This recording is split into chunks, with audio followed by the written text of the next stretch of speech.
My friend Bernie made some comments after my last video that I want to address in this one. These are sometimes helpful. I think sometimes there's people lurking in there that want to somehow get involved, but they don't quite feel like opening up.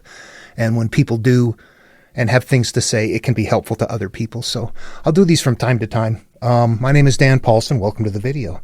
And the one that he was commenting on was the one that I just put up that is starting to show how the book of Genesis is structured as how there's two templates in there that are hidden in the verbiage and how to read those. And I'm going to be continually working on with that. But here is what he commented on, and it opened up opportunity for more discussion. So the first one here, my thoughts. Most people are reading the Bible exoterically, so they think things supernatural. All right, everybody knows what exoteric and esoteric is. Exoteric is, I'm reading a secret book, but I don't know what the secrets are. So I'm reading it and thinking that the book is real. Take a fable. The tortoise and the hare. If you were to just treat that like the story it is, that it's just a story and you don't find a moral in there, then you don't understand that it's a moral. It's just a story about a tortoise and a hare. That is an exoteric, outward-looking interpretation. Esoteric is a secret one where somebody knows, oh, this is a lesson. There's something in there for me. And they have that knowledge. So that's the difference. Christians are mind-boggling when it comes to the Bible, and I'll tell you why. But it depends on the Christian. The ones that try to say that you don't interpret it, that it happened this way just like this, and that this is historical, there is really something wrong with that. And I'll tell you why. If you get outside of everything and go study the world and learn from everybody, you will find that the Jews are saying that the Torah is metaphorical. Genesis is not literal. It's a metaphorical story that you must figure out. Downstream, somebody takes their material and says, oh, it's not metaphoric, it's real. You know better, but they don't. Yeah, they're not reading it right. You have to listen to go to the source. Christians are not the source of the Bible. The Romans are the source of the New Testament. But yeah, okay, so we just look for ourselves. So that's our esoteric and exoteric. In fact, it goes so far to say that it works like this. The story is an ark. It's the Ark of the Covenant. It is carrying something inside of it, metaphorically. The teaching itself is the ark. However, it's held in a way that people think, oh, it's something in the physical world. So they look for the golden ark without realizing this material is the golden ark. Open it up, turn inside with it. Enter the narrow gate or go into the temple. Tear the curtain and go into the Holy of Holies. Go all the way in. The material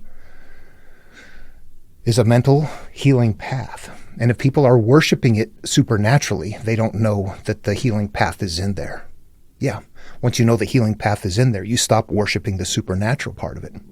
Many carry it, few see inside. So it's kind of funny, in the most clever of ways, the material keeps telling us that this is what we're supposed to. Once you figure it out, you're like, oh my gosh, it's all right here. It is all right here. It's not out there. If you're looking out, exoteric. If you're looking in, esoteric. Okay. People don't read the Bible esoterically. They don't understand it. There's one thing that I want to say about Plato. I think it was Plato. I'll talk about him a little bit in this video. I can't remember if it was him exactly. I want to attribute this to him, but if I'm wrong, somebody please correct me. I can't find it right now. But it seems to me I heard that he had said something like that as books were becoming more available and as people were learning to read and write and whatnot, that the books themselves were causing a dumbing down of knowledge. Because people were no longer remembering or memorizing or thinking through. You could ask somebody about something and they'd go, geez, I don't know. Let me go read that part. Where before it would be like, oh yes, we can have this discussion. Those discussions went away because books came about. That's an important thing. We have to use the computer for our memory if we don't have them memorized. That is what is going to reveal things to us. People today that are reading it linearly and don't have it memorized, they don't see this. Now, I should be careful and say there's two parts to it. You can see the monomyth if you know how to read the monomyth. But all of that grid numbering system that keeps something very tight here in the background that I'm still working on revealing, I think it's going to be a couple more videos before I really start hammering that hard. But yeah, that stuff doesn't show up if you don't have it memorized. You can't figure that stuff out. You start looking at things with the computer and seeing stuff emerge, and you're like, why is that way? And you realize if you had it up here, you would have seen this. You would have seen repeats. You would have known how many times something is being said over and over again. Okay, next one goes on here. I know I have turned inward and on a long healing path. Feels more like a dark tunnel than a narrow gate. Yeah. I came from a life of trauma, and messed up things are popping up here for me here and there. This is kind of my approach and what it looks like for me to experimenting with psychedelics, written exposure therapy, listening to old music I listened to during the time of trauma, practicing ambidexterity, and having rituals really helps in removing mental roadblocks to get to repressed memories. I get really excited when I find a new weed to pull. I want to talk about that. So for me, when something emerges and I remember something I forgot, I revisit the situation. Now that I have developed a stronger connection with my higher self, I can either walk past self through scenarios and explain, repent, forgive, etc. That is so cool. I want to say this one. I get excited when I find a new weed to pull. Okay. It's cool when you're talking to people in equal, like metaphoric, analogous verbiage, and you know what's going on, and it's coming from this material right here, and it makes perfect sense. It's like, yeah, we're connecting up right there. A new weed to pull, a new issue emerges that's like, this has been a part of my life that has screwed me up, and now that I'm turned inward, I want to get a hold of everything, because I realize now I have to get this taken care of. So finding it, at some point, you're like, I'm eager to find the next thing. I want to find it. You not only... Not only did you use the right verbiage, but you're doing the right thing. It's like, you know what? Yep. You look at that and go, I can tell what somebody's doing and where they are. It just makes sense to you. And you listen to other people and go, yeah, well, okay. So he's on a healing path. I don't want to talk much about him. It's not my business. He's a veteran, though. And as far as the psychedelics, I have myself experimented with mushrooms in the past when I had, a source of them. And what I got a video up on it. It's been some time ago. But what I remember is, despite the enhanced spatial awareness that you have at that time, that there's this higher connection to your surroundings that you're mentally experiencing during the period of enhanced feeling. But there was also this complete sense of, wow, just letting go of things. It's as if you suddenly are really like, this is the higher self. I'm living from a place up here that is like, why am I so stupid? Why do I let that stuff happen? It seems like things become very clear as far as that, as if you are during that experience, just like, I'm at the higher self here. My memories and all that other stuff, yeah, they're not a part of this experience. So I remember that happening, and I don't, I don't have access. I don't recommend or not recommend. That's up to each person. But I understand that the chemical that is used is highly used in, for PTSD and things like that. It is very incredibly helpful in healing, which is bizarre. That's illegal, but you can go buy alcohol. Something that helps you become aware, you can't have it. Something that helps you shut down and forget, yeah. You see that? Okay, another thing you said about the dark tunnel, and it feels more like a dark tunnel than a narrow gate for me. I come from a life of trauma. Okay, so I want to talk about that for a minute in the material, and we can see this in practice. Probably the easiest place to see it is that Jason and the Argonauts story. You can even go look at the old movie. Somebody's got it posted up there from the 60s or something. It shows it in there if you look through it. Right off the bat, Jason crosses a river and meets up with Polias. I just said that in the other video. That represents you meeting up with your old self. That means you've turned inward now and said, yep, okay, I've entered the narrow gate. I've turned inward. However, just turning inward, there's still another threshold. Turning inward means that I've accessed my mind, but what am I willing to access? What am I willing to talk about? Do I have a region of pain and shame and hurt and anger or something like that? Or maybe I will talk about it, but it hurts me. It's not okay. It's it's a problem like that, that is a second threshold. So we would see that as they're sailing through the clashing rocks and barely make it through. That's the second threshold. At first, it's him turning inward, facing himself. Then it is going through the clashing rocks, going into the bad place where the real, more severe adventure begins. So when you're talking about that, it is more than just a narrow gate. It's more than turning in. It is your massive memories. It's that whole place right there. It's like a dark place. You go in there and illuminate it by looking at it, turning on the light, and that is what makes things scatter. They flit away when you see them, to the point that you look at it and you don't look at it, it's a monster. You keep looking at it and looking at it and looking at it until you go, you're me. I'm going to let you go. You have to do that. As far as the other practices, you mentioned ritual, and that is something that is very important. If you look at human evolution, if you can try to imagine where we came from, there's no point in time for millions of years where we're just sitting around doing nothing. I can't imagine that. Life would be too hard.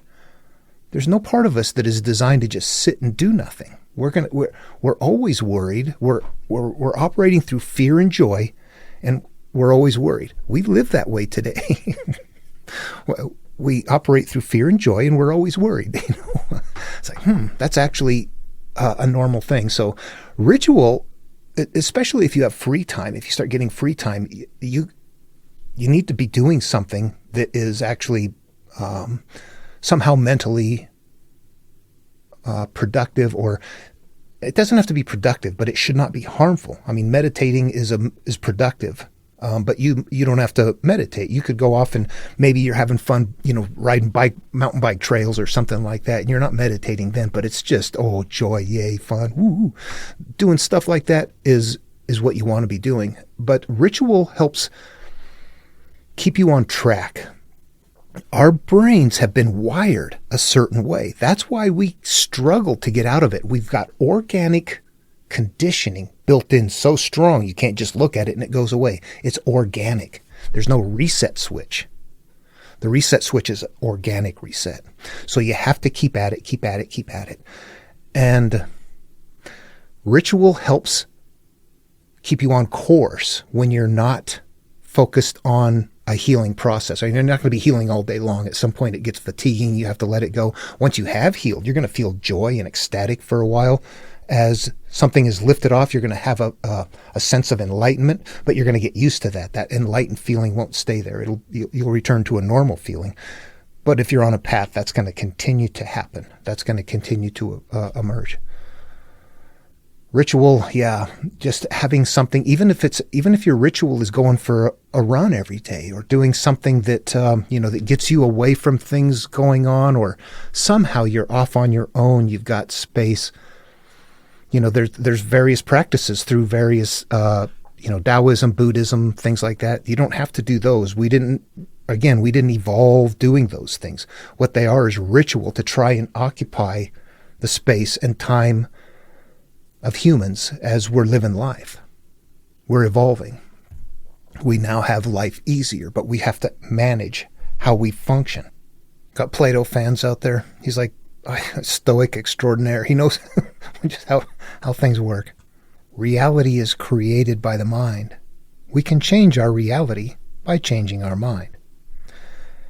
Yeah, what he's saying there then is what? That would be like saying our flow in life is not okay. We can increase or enhance our flow by changing what we're bringing with us. Changing, and where is that? That's in the mind. It's our memories, yeah. Honestly, that's the Jesus and the gift at the altar teaching in super plain language. You want God's good graces? Go resolve the odd against your brother. You want to change your life? Change your mind. And you know what? This is just rambling talking. I don't feel like you're asking me any questions, and I'm trying to answer. I'm just rambling off and commenting on some of the stuff you said. This is like if we're sitting around a campfire, passing a bottle of wine, watching the stars, and talking about life. This is the kind of stuff that I'd be rambling on about. So, okay, let's look at something else here. This timestamp here, I had to check it. Thank you for clarifying. It was talking about God, talking about what God is, and thanks for clarifying that. And I want to talk about that a little bit more because it's going to show up, I think, a little bit later in this comment area here too, when it comes to the consciousness. So this is a difficult term, and I think that it's so abused that it becomes difficult to even be comfortable with trying to express yourself on it because it starts sounding like somebody else or foil hat here or there or something like that. But there's something in this material that is God. There is something that is mentally interactive that's a healing process that is not supernatural. So what the hell is God? If we can interact with God, if we can use God. When you go through Buddhism, Taoism, or other material and learn how to read it and to interact with it, they're not using the term God, but they've got the same thing going on. That helps us identify what God is. What I'm going to do is grab in a parallel. This is from the Tao Te Ching. They're going to be teaching the same thing, but they're not using the same kind of verbiage. They're not using supernatural verbiage to teach it. The Tao is like a well, used but never used up. It is like the eternal void, filled with infinite possibilities. It is hidden but always present. It gives birth to everything, both good and evil. That is God. God will bless those who bless you and curse those who curse you. The Tao doesn't take sides. It gives birth to both good and evil. Those are the same thing right there. We have to break it down in the mind, though, and understand that they're analogous verbiage that are meant to look outward. We have to grab that and say, this comes in here somewhere, and it gets stripped off of those terms. God would have to logically be what we could call today, and they couldn't call it that. They're calling it the Tao. What could we call it today? We could call it the unified field, or what we know from science today at the deepest level from quantum physics is that there is a quantum field that the entire universe is made up of. We are in and of that quantum field. Everything comes from that quantum field. We are emergent way downstream of that quantum field. Everything, good, bad, no matter what, comes from that quantum field. That's God.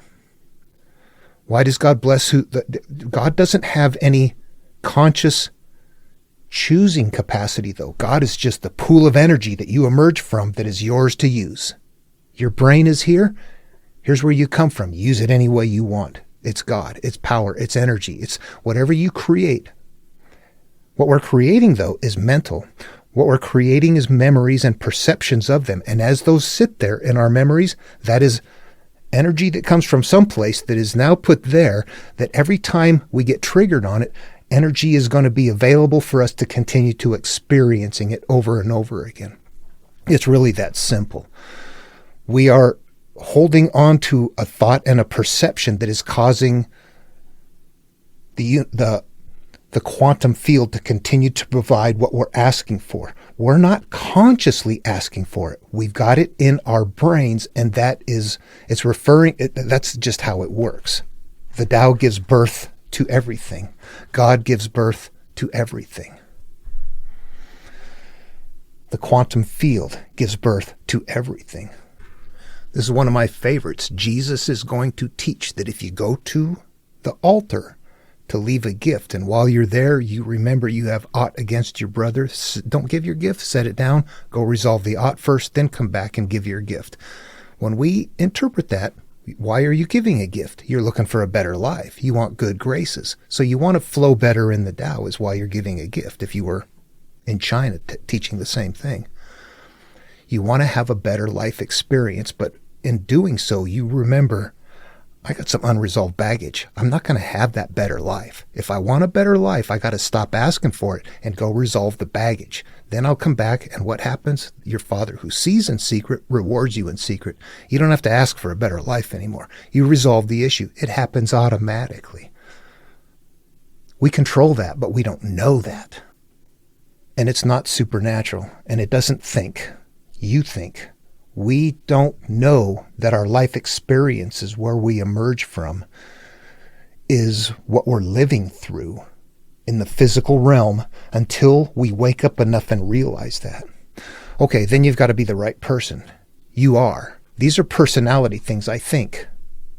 I read through some of this stuff, and it'll sometimes give instructions on, I'm gonna have to paraphrase, the sage, will take time alone. The sage will find peace and, quiet away from things. The sage will, all of that. And you look at that and go, I don't have to put that into practice. I just do that already. But it's from introversion, So I don't know. You start looking at things like that, and there is something that is very explainable. But it isn't common to understand it, I don't think. All right. So the higher awareness is not actually God. God is much bigger than that. The higher awareness is our conscious connection, where we can make a conscious connection between our physical experience and somehow where we can get to a point where I'll put it this way, the higher self exists before our life experience came about. However, when we were kids, we didn't have the brain connections to be able to be aware of that. We had to go live life, learn, experience, become something, and now we have the mental capacity to go to that place mentally and say, okay, I see this place was there all along. The reason it doesn't feel the emotions, because it exists before I existed. Does that sound familiar? It's weird, but that's what it is. When you go to that place, that's just something you know it's there because you can mentally stand up there and go, from this place right here, I don't feel those emotions. I know that there's stuff in the way. But from here, I know that I don't sense it. That's the higher awareness right there. But we have to, so God is bigger, the higher awareness is there. We don't ever connect with the higher awareness to the point that we're completely locked into it. You know how you can tell that? Because I have all of my memories and you have all of your memories, but if I go to my higher self, I can't access your memories. We're still in our own heads. So, the idea that there is something bigger, there is, but we're limited to where we can get to with access. Now, our brains, there's a part of our brain that is connected in that unified field, and that's where we sense, where we share emotions and where we can transfer, what sounds like transference of thought, but I think it's really just transference of a concept, and the other person's brain fills in. My example I've used before is hearing in my head as a 9-year-old, Larry's dead. I was in the house, he was outside, he took his life, he was dead. How did that what happened there? Magic. So what I realized later is that we're connected in a quantum field. He hung himself. He did not die instantly. He had pain for a while. That would have happened. He was 11. He would have probably, him and I were very close. If he changed his mind, or I can imagine him intensely, super intensely, trying to reach out to me. Meanwhile, he's in the woods on his own. Somehow I become aware of the fact that he was gone, but the Larry's dead was plugged in by my mind. That's what I mean right there. I think we can transfer stuff like that, but it's not really magical. It's something that is very light, and it's based in some sort of emotional intensity. That sure the hell was. But then this is how, I've had experiences, physically uplifting experiences that other people have had, that they would say, there you go, that's it, that's the power of God, that's the Holy Spirit, that's the, some sort of an uplifting thing, and you're sitting there going, I feel this sensation. I don't believe it's what they're saying. And as I've traveled the world and learned from other people, I find out that this same sensation occurs to many different people for many different reasons. So you go, okay, what's going on then?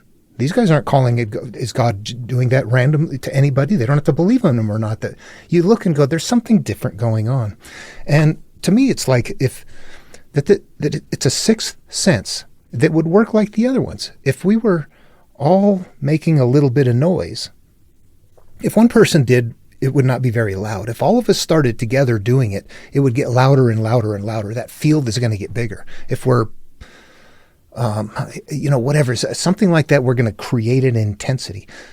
And the emotional proximity. I feel the same thing is happening. It's like we're getting together and feeling a certain thing. I feel this very uplifted or very angry. That can happen too. Or very fearful. That can happen too. We begin to share these and they intensify and they get bigger because that would have saved us.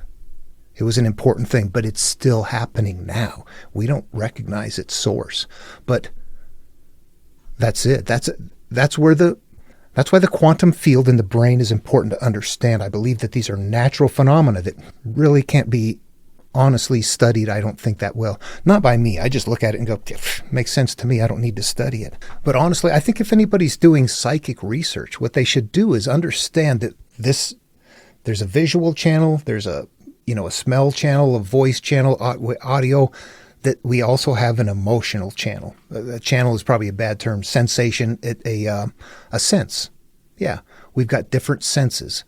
And the one that you're trying to use as a psychic sense is an emotional path. If you want to test somebody, you should probably have somebody that's very empathic, somewhere where they're sensing somebody's emotion. However, it can't be a pretend emotion. It has to be intense and it has to be real. So I think that's why it's difficult to test. But it's also it's good to understand that we are in that field. When we're among a lot of people and, rush hour, things like that, intensity, we're in those fields of people all the time. And if we're aware of that, there might be times you feel intense and impatient, and it might help you to understand that everybody around you is feeling that way, and you might be just feeling you're bathed in their sensations, and you become aware of that, and suddenly you're disconnected from it just by being aware of it. All right, moving on. I feel spiritually naked, and I wonder if that is a requirement for people to turn inward. I feel no shame, don't have any secrets, harbor any hatred, also not grinding my teeth anymore. Okay, yeah, those are two different things. Turning inward is realizing, really turning inward is this. I think turning inward is a mental process that really, where you get to a point mentally where you grasp and understand, not just academically, but you've experienced enough life to realize this stuff keeps happening everywhere I go. Even if it's okay to begin with, it continually goes back to what's going on. I'm bringing my life with me. Everything keeps happening out there because of me. I have to go up here. That's turning inward. Becoming naked means stripping everything off. You've gone in now and go, boy, I got shame, I got hatred, I got anger, I got something I don't want to deal with here. And you work through all of those things. That's stripping off the garments, the covers. And then when you get naked, well, anyway, you see how that works. So they're two different things. Turning inward, you can turn inward and never do anything, or just do one thing. You might say, I got a bunch of stuff happening, but there's only one that really nags me here. I'm going to let that other stuff go. This one right here deals with my current situation. I want to resolve that. But yeah, you can do that. So that person is not going to get naked. They're not going to be uncovered by things. They're still going to be harboring things inside of them that are going to still cause their flow in the Tao or the graces of God. All right, so you are basically saying ignorance is bliss. I have always looked at it this way. Once you learn something, you can't just unsee it. It seems burdensome to me at times. Sometimes I get irate when I hear people complain about something first world, catastrophize, people who wish for things all the time, stuff like that. Ignorance, bliss. Yeah, I think that, well, how would I put this? This is tough. You'd want to talk about this stuff in private more, honestly. I'm not going to go look them up. I know that there have been studies done, though, that people that really just live kind of a simple life and their awareness isn't much and they're happy and they've got some kind of a belief that, a supernatural belief, but they're just they're not really very aware of stuff. They can live incredibly happy lives. Where people that know all kinds of things and realize this and that and see the problems here and there. And at some point, you can't unsee that stuff. You're right. The less you know, think of us being children. When you're happy as a kid, why were you happy? We were bliss because we were ignorant. We didn't know about the world. Now you look at it and go, son of a, now I know all about the world. Some people don't learn as much as you do. So the less you know, I think sometimes, and I'm talking about this. I'm not talking about like education, astrophysics, and things like that. Just the kind of spiritual awareness, seeing humanity, seeing how humanity treats itself, each other, seeing the tribal nature of it, and understanding that they're not getting it and that they're not going to. And yeah, that's not fun to see. I want to say something else, and it might sound harsh to the wrong person, but it's really something that's going on. If somebody has a certain supernatural belief, like a strong belief in God, it's incredibly easy to circumvent taking responsibility for seeing horrific things by saying it's in God's hands. It's in God's hands. You don't have to look at it as a human and say, this is my responsibility. You look at it and go, yeah, it's taken care of already. I don't have to worry about it. Not everybody is going to do that. Awareness like this can be a burden to bear. You're absolutely right. So you have to have ritual. You have to do things. You have to have practices. You got to do something to get yourself away from it and understand that it's going on, that we're wired to really have a great awareness of what's going on, and you can't disconnect from it. And now we're stuck with it. You have to try to disconnect from things. Fast as to the world, turn away from it. From what we evolved with to normal. These sensations were there. They would have been there, but the complexity wouldn't be there. We're wrapped up in so many things that we know too much. We've got too much plugged in up here. We've got things plugged in that don't matter to us locally. We wouldn't have evolved being worried about things on the other side of the globe. We didn't know it was even there or whatever. So now we're stuck with too much mental stimulation. We got to get rid of it. And that's just very difficult for us. There's many people that are just naturally there. They're not turned away from the world. Everybody's living through effect. When you start living through cause, you see things in a completely different way, and it becomes burdensome because you realize that people are just bouncing off of each other like pinballs instead of sitting back and seeing what's projecting them. You know how to fix it, but everybody must participate in order for that to happen, and you know that it's not going to happen, which means you're stuck watching it broken among a mass of people who will hate you for pointing it out. Okay, could the husband be another way of saying ego mind? All right, so we got to be careful here. Husband, no. Husband is a bigger term here. What we need to do is call it the conscience, but it's the entire conscience. The conscience is really the conscious is how we experience everything, whether it's from the outer physical world or from within ourselves. It's like our interface to life experience is at the conscious. All of the other things that have to come into play emerge at the conscious. Good stuff, bad stuff, everything emerges at the conscious. Here, think of it this way. You're going through life and you have an exchange with somebody. There's some sort of an occurrence that creates a memory. Some sort of an angry exchange and threats or something like that. And at the time that happens, that's giving birth to a seed if you maintain it and hold it that way. The conscious is having that experience and deciding the quality of the experience. And by that very act and leaving it in place, it's creating the subconscious. It is putting that in memory. Then later on, you could be sitting somewhere later and then remember it because it's coming from within and still feel it. It's coming to your conscious, but you can still feel it viscerally because where is it at that time? It's not happening anymore, but it's coming from up here. The conscious is still capable of having that experience at an emotional level, either from it happening from the outside or coming from memory. The conscious also, once you become aware, you realize the conscious is an incredibly important tool. It has to go to the higher awareness. It has to employ the higher awareness. And then while it's in the higher awareness mode, the conscious is not going to be shut off. It's still there. You don't feel anything. But if you're going to be healing, what you're going to be doing is going in from the conscious. You're going to go to the memories to address them, and you're going to begin thinking them through, and you're going to feel the emotional experience combined with the work that you're doing at the same time. You're going to have to allow the blend to happen. All of that is happening within the conscious at the same time. The conscious is our life. That's where we experience life from. All life from our conscious and from our memories. And based in fear and joy. Honestly, it's that difficult emotion that keeps us from making progress.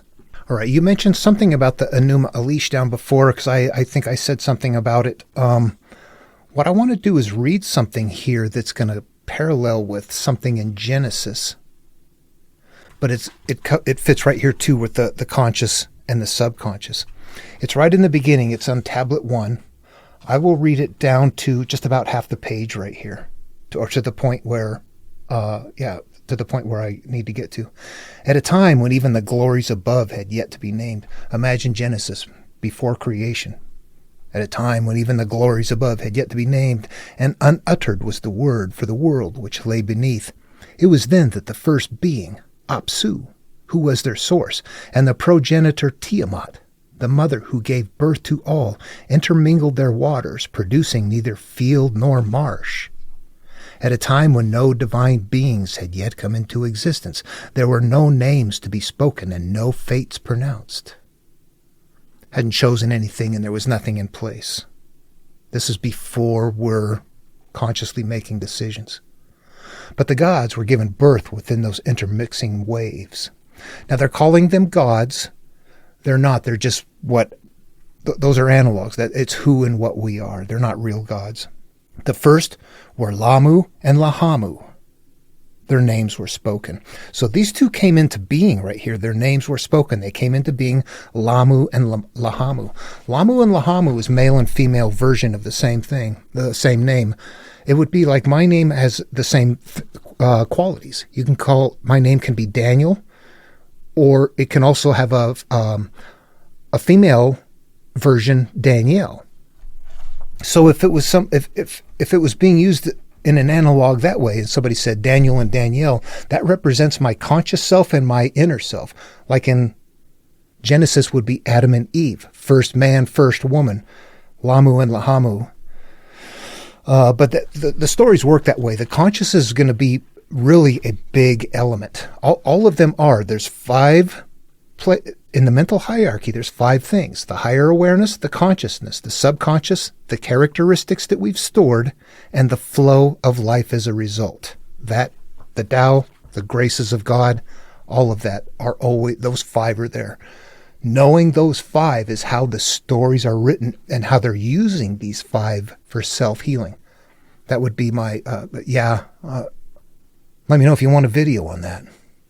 Okay, and then lastly for this video, I'm not going to talk about everything here in the comment. The Enuma Elish, yep, you are exploring the parallels and found it fascinating. Thanks for the video. Yep, I haven't had a Bible to read lately and have a lot of moving pieces in my life at the moment. I love exploring Genesis, but haven't decoded it to the point you have. Looking forward to part 2. Thanks for the insights. Okay, yeah, I was going to throw some more stuff at you, but actually it's going to emerge in the next video as I start going through. If you were reading the Enuma Elish, if you had it, Marduk is the called hero, where Noah is the first one in Genesis that is called. But to make yourself each one of those right. If you read them, you become Noah. You become the Tower of Babel. You become Abram and Sarai. And then the next iteration, this is representing life steps along the way. The next iteration of you is Abraham and Sarah. And then it just continues on that way. Whenever somebody dies off, that represents your old self dying off and something else taking over. It's just going to continue on following a template that you will recognize if you read it conceptually. Put yourself in the story. You become the story. Then it'll emerge. But the stories are big with a lot of huge details in it, and it's so easy to get lost in that. Make sure to step back from it and look at the big concepts. The flood, there's a lot of detail in there, the sizes and all of that. There's a reason for those to be there. They're all part of that numbering grid system. But You don't have to read all of that stuff. You can just look at it and go, well, I'm Noah. The flood is destroying my world. And out the other side, I emerge. And the idea that I am now growing a new vineyard means that I'm growing a new life. I'm growing a new garden. And from that garden, I produce wine. I've got something that makes me feel good. And now I'm naked in my tent. So I'm uncovered inside of my domains and feeling good, buzzed, obviously. But what happens? Sun covers us up, and it goes on that way. So what is really happening there is it's showing this pathway of us turning inward and healing. This is what happens. It's me. I'm destroying something. Once it's taken care of, I'm uncovered. I am naked, unashamed. I feel better. But time goes by, something else emerges, and I've got to go on the trip again. Just continue to read it that way. Abram and Sarai. Yep, you're Abram and Sarai getting put in Canaan. Canaan is like Eden. Nice places to be, except Canaan is where we're headed to. We can't get back to Eden. That was ignorant bliss. Okay, so we go to Canaan, but there's a famine in the land, which is good. That means there's nothing to eat. Why would God put him there if it was real? It's kind of a goofy thing. So what it represents is their conscious, subconscious where there is nothing in our minds yet. So we leave there and we go to Egypt, which means we're going to have life experiences. We give up our inner self to life experiences, which is represented by Pharaoh. And then, in this case, though, Pharaoh's not a bad guy. Pharaoh just wants Sarai, and in return gives Abram slaves and animals. And that represents the same thing as in the Garden of Eden. Sin happens. You accumulate something as a result, and now you must leave and move on.